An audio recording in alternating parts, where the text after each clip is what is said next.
हे पहा आमचा घरचा गणपती आज दुसरा दिवस आहे। जवळजवळ सगळी आरास झाली आहे। फक्त आता असं बघा किती छान मूर्ती आहे। आमच्याकडे शाडूचीच असते आणि साधारण एक 1.25 ते 1.5 फुटापर्यंत मी दरवर्षी मूर्ती घेत असतो। आणि मला छोटी मूर्ती मी पहिल्यापासूनच प्लास्टर ऑफ पॅरिसची बसवत असताना सुद्धा मोठीच घ्यायचो आणि आता शाडूची जसं चालू केली आहे गेल्या 10-12 वर्षात तेव्हापासून मी साधारण एक 1.25 ते 1.5 फुटापर्यंतच मूर्ती घेतो आणि छानही दिसते आणि केलेली आरास पण त्याला शोभून दिसते। आणि हे आता उद्या फक्त महालक्ष्म्यांच्या वेळेस थोडीशी अशी खालची आरास राहिलेली आहे। आई जेवण करते आहे त्यामुळं फोटोत येईल तिला 8 वाजता आम्ही जेवायला देतच असतो। अशी खाली एक आरास आता उद्यापासून सुरुवात होईल आणि ते तुम्हाला दाखवेलच मी। आणि इथे शेजारी आमचे गुरु म्हणजेच आम्ही गजानन महाराजांनाच गुरु मानतो आणि त्यांचं पहिल्यापासूनच फोटो आहे आमचा। आणि आज ऋषीपंचमी आहे। त्यांचा समाधी सोहळा श्री क्षेत्र शेगावला खूप जोरात चालू असतो पण जाता येत नाही। पण आम्ही आता आत्ताच जाऊन आलो 2 महिन्यापूर्वी, पुन्हा जाणार आहे। त्यांच्यामुळंच आज हे सगळं यश वैभव जे दिसतंय हे त्यांचे आशीर्वाद आहेत, त्यांची कृपा आहे, त्याच्यामुळंच सगळं होतं। अशा पद्धतीने आमचं डेकोरेशन कसं वाटतंय मला ह्याच्यात सांगा। आणि अजून एक मी आज जरा या व्हिडिओमध्ये तुम्हाला एक माझा खूप जुना मित्र त्याच्याबद्दल सांगणार आहे। नमस्कार मित्रांनो, आपला धनु या यूट्यूब चॅनलला तुम्हा सगळ्यांचं स्वागत। कसे आहात सगळे? मजेत, आनंदात असताल? गणपती उत्सव सुरू झाला आहे, आजचा दुसरा दिवस। सगळेजण एन्जॉय करा आपापल्या घरात। तर आज मी व्हिडिओ बनवण्याचं कारण असं आहे की आज गणेशोत्सव 10 दिवसच्या ऐवजी 11 दिवस आला आहे। यावेळेस विसर्जन 11व्या दिवशी आहे, त्यामुळं महालक्ष्मी सुद्धा म्हणजे 5व्या दिवसाचा जो गणपती विसर्जन असतं ते यावेळेस 6व्या दिवशी आलेले आहे। म्हणजे एक दिवस पुढे गेलेलं आहे सगळंच। आणि आजच्या दुसऱ्या दिवसाची आत्ताच आमची आरती झाली घरची। आता म्हटलं तुमच्याशी थोड्याशा गप्पा मारू आणि हे करू। तुम्हाला डेकोरेशन मी दाखवतोच आहे कसं झालंय काय झालंय, जवळपास झालेलं आहे। फक्त आता महालक्ष्मीच्या परवा दिवशी आगमन आहे, त्या दिवशी थोडंफार जे खाली करायचं राहिले तेवढं फक्त आता ते आयत्या वेळेस करणार आहे। तर मी आज एक माझं तुम्हाला एक हे सांगणार आहे की ज्यावेळेस मी 1980ला मी पुणे सोडलं होतं आणि पुणे सोडल्यानंतर वडिलांची बदली सोलापूरला झाली होती। त्यावेळेस असं काय 1980 मध्ये थोडासा एक इन्सिडेंट घडल्यामुळं वडिलांना बदली करावी लागली। कोल्हापूर किंवा सोलापूर मिळत होतं इरिगेशनला असतानाच, तर वडिलांनी कोल्हापूरच्या ऐवजी सोलापूर निवडलं होतं। तर आम्ही सोलापूरला गेलो। सोलापूरला गेल्यानंतर मी साधारण 6वीला होतो त्यावेळेस आणि ॲडमिशन वगैरे सगळी प्रोसेस तिथली झाली। त्याच्यानंतर कॉलेज आहे तिथंच झालं, सगळं झालं। आणि त्यावेळेस म्हणजे 1985 सालची गोष्ट ही, मी 10वी पास झालो आणि कॉलेजला ॲडमिशन घेतल्यानंतर सोलापूरला संगमेश्वर कॉलेजला ॲडमिशन घेतल्यानंतर माझा एक मित्र जे म्हणजे मला मित्र पटकनी होतात, कारण स्वभाव जुळले तर लगेच मित्र होतात आणि मित्रांचा स्वभाव आपल्याला लक्षात आला की आपण त्यांच्या जवळ जरा जायला जात असतो। तर असाच एक मित्राचा काल मला अचानक म्हणजे फोन आला आणि तो ॲक्च्युली माझा सायलेंटवर असल्यामुळे तो उचलला गेला नाही। आणि नंतर मी एक साधारण अर्धा तासाने त्याला त्या नंबरला पुन्हा कॉलबॅक केला आणि कॉलबॅक केल्यानंतर तो म्हटला संतोष बोलतोय। नंतर मला कळलं नाही, आता संतोष नावाचे बरेच जण आहेत, म्हणजे लेटेस्टमधले आहेत, जुने आहेत, असे मला नगरचा आहे का कुणी, पण संतोष कुलकर्णी बोलतोय म्हटल्यानंतर मला थोडंसं हे झालं, कोण संतोष कुलकर्णी? कारण आत्ता या मागच्या 1-1.5 महिन्यापासून बरेच फोन जे इथं आम्ही पुण्याला आल्यानंतर गणपतीच्या काळामध्ये महालक्ष्मीचा स्वयंपाक करून मिसेस माझी देत होती, त्यावेळेस बरेच म्हणजे आम्हाला त्यावेळेस सेवा करण्याची संधी मिळाली होती. आम्ही ते काम केलं होतं. परिस्थितीत आल्यानंतर थोडीशी आम्हाला म्हणजे सेट होण्याकरता थोडंसं एक हातभारची गरज होती. त्यावेळेस मिसेसनी स्वयंपाक म्हणजे महालक्ष्मीचा घरूनच देत होती, कुठे जाऊन करायच नव्हती अजिबात, पण घरनं महालक्ष्मीचा स्वयंपाक त्यावेळेस देत होती. तर ते नंतर 1 वर्षभर तिने केलं, पण नंतर बंद केलं. पण यावर्षी असं झालं की कुठेतरी आमच्या पुणे बॉर्न ब्राह्मण किंवा BBN किंवा कुठून तरी तो नंबर प्लेस झाला असेल.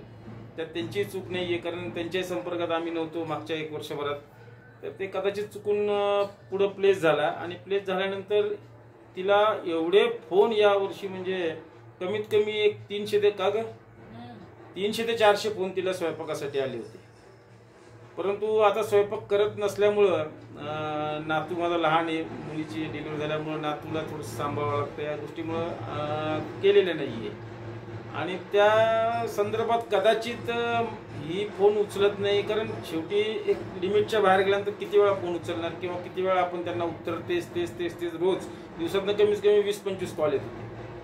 ते किती वेळा हे करणार. त्यामुळं बरेच फोन नंबर आलेले अवॉइड केले, काही कट करायचे. आणि मला असं वाटलं की कदाचित चुकून तोच नंबर मला आलेला आहे का कुणाचा, की असं की ही उचलला नसेल किंवा कसं चुकून आलेला अननोन नंबर. आणि ट्रू कॉलरवर बघितल्यानंतर मला संतोष कुलकर्णी दिसल्यानंतर म्हटलं कदाचित त्या संदर्भातच असेल. आणि मला अपेक्षाच नव्हती त्याचा फोन येईल किंवा असं काही हे. मग एकदम मी कॉल बॅक केल्यानंतर त्याला मग त्यांनी मला सगळं मागची एक इन्सिडेंट्स म्हणजे अशी स्टोरी सांगितली की झटक्यात लक्षात आलं की हा कोण आहे. तर माझा सोलापूरचा 12वी पासूनचा एक मित्र, ही साधारण गोष्ट 86-87ची. 86-87 नंतर म्हणजे माझं पूर्ण सोलापूरला कॉलेज झाल्यानंतर 91ला लग्न झालं. लग्नानंतर मी एक साधारण किर्लोस्करला होतो, तिथं 7 वर्ष मी किर्लोस्करला केल्यामुळं तिथून मग मी 96ला सोलापूर सोडलं होतं. त्याच्यानंतर त्याचा माझा संपर्कच नव्हता अजिबात. मध्यंतरी संपर्क म्हणजे करायचा प्रयत्न केला, पण तो नंबर लागत नसल्यामुळं मी तो नाद सोडला. असेल कुठेतरी हे असं ते असं काय म्हणजे आपण असं ते दुर्लक्ष करतो थोडंसं, जाऊ द्या असेल कुठेतरी बघा. मग असंच त्याचा फोन आज आल्यानंतर मला म्हणजे इतकं आश्चर्य वाटलं की माझा जुना मित्र आज म्हणजे बघा ना 96 धरून चालू आपण, किंवा 96 नंतर संपर्कातच नाहीये.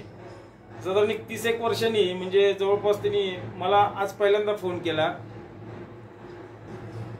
आणि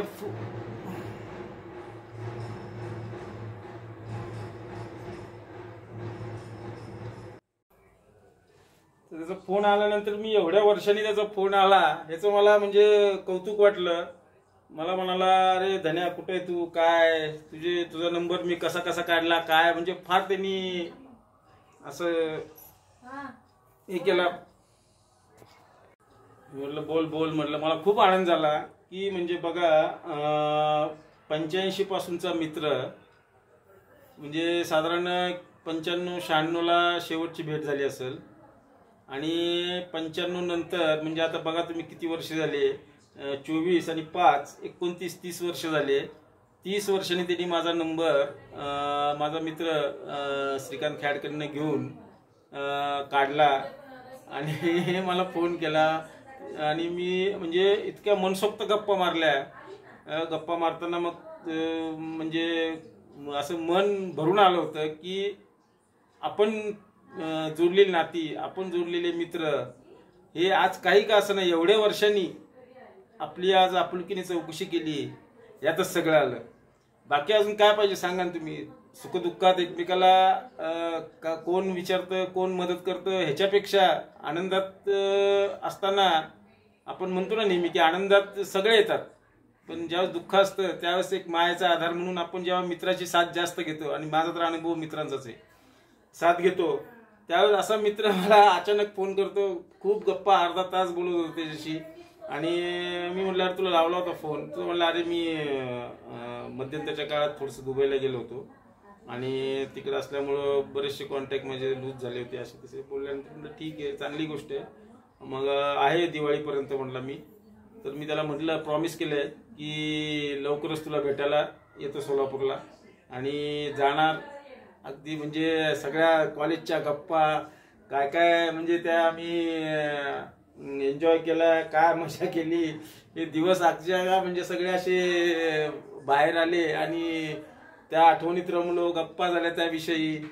बऱ्याच गप्पा म्हणजे अगदी मॅडम पासून ते शिपायापर्यंत आणि बाहेरच्या कॅन्टीन पर्यंतच्या गप्पा, सगळ्या अशा बऱ्याच गप्पा झाल्या आमच्या. आणि त्याला भेटायला मी लवकरच जाणार आहे.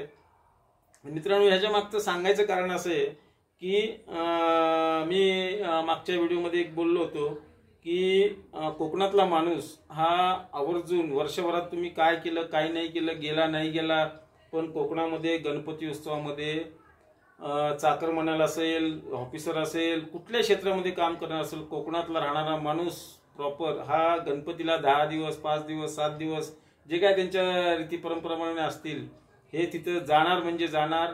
हा खरा मायेचा जो ओढा आहे हा कोकणासारख्या ठिकाणी आजही जिवंत आहे.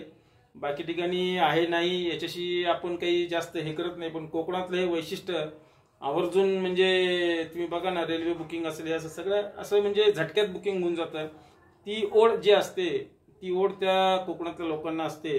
आणि तसंच हा संतोष खास गणपतीसाठी सातासमुद्रा पलीकडनं आज सोलापूरला आलेला आहे. आणि त्यात आल्यानंतर 2 दिवसांनी का होईना तिने माझी आठवण करून मला फोन केला आहे.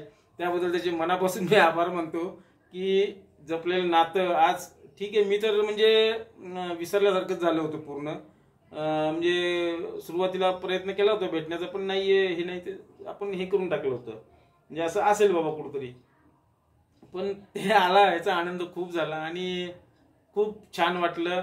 असेच मित्र तुम्ही पण जोडा आणि आपल्या सुखदुःखात मित्र हे आपल्याला फार मोठा सल्ला असेल किंवा पाठबळ असेल किंवा वैचारिक शक्ती असेल, बऱ्याच गोष्टीचा आपल्याला हे मिळतो.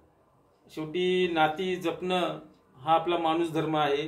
त्याप्रमाणे मी माझे आज म्हणजे मी कालच जिला म्हटलो की मी मित्रांची साथ खरंच म्हणजे आयुष्यात आपल्याला फार मोठी लागते. जसं मी मागे सुद्धा बोललो की पुण्याला असताना 6वीला असताना पुणे सोडलं होतं मी काही कारणामुळं. आणि त्याच्यानंतर म्हणजे माझा जन्म नारायणगावचा, पुण्याला 6वीपर्यंत, त्याच्यानंतर सोलापूर, नंतर नगरवरनं पुन्हा मी आता माझा म्हणजे शेवटच्या म्हणजे ज्याला आपण म्हणतो ना की आता सगळ्या जबाबदाऱ्या संपून आपण रिलॅक्स झालो असतो त्या टप्प्यात मी पुन्हा पुण्याला आलो. आणि ते माझे 6वीचे 4थी म्हणजे पहिलीपासून 6वीचे मित्र आजही मला दायरीला जाता येता नेहमी भेटतात. विवेक गंथडे असेल, किशोर असेल, धनु पाटील असेल, असे बरेच आहेत जे आज मित्र भेटतात, गप्पा होतात आमच्या अधूनमधून. असेच मित्र जोडल्याने खूप आनंद मिळतो, मग तो कसलाही असू दे. म्हणून मित्रांना सांगतो की आयुष्यात आहे ना मित्र जपा, मित्र जोडा. हे नाते बिते हे सब झूट आहे, यांच्या नाते जास्त लागू नका. खरे मित्र जपा आणि मित्रांबरोबर एन्जॉय करा. असंच तुम्हाला मी नवीन नवीन व्हिडिओमध्ये माझे नवीन नवीन अनुभव सांगत जाईल, आनंद घेत जाईल तुमच्याबरोबर. आणि माझा व्हिडिओ कसा वाटला हे नक्की मला कमेंट्समध्ये कळवा.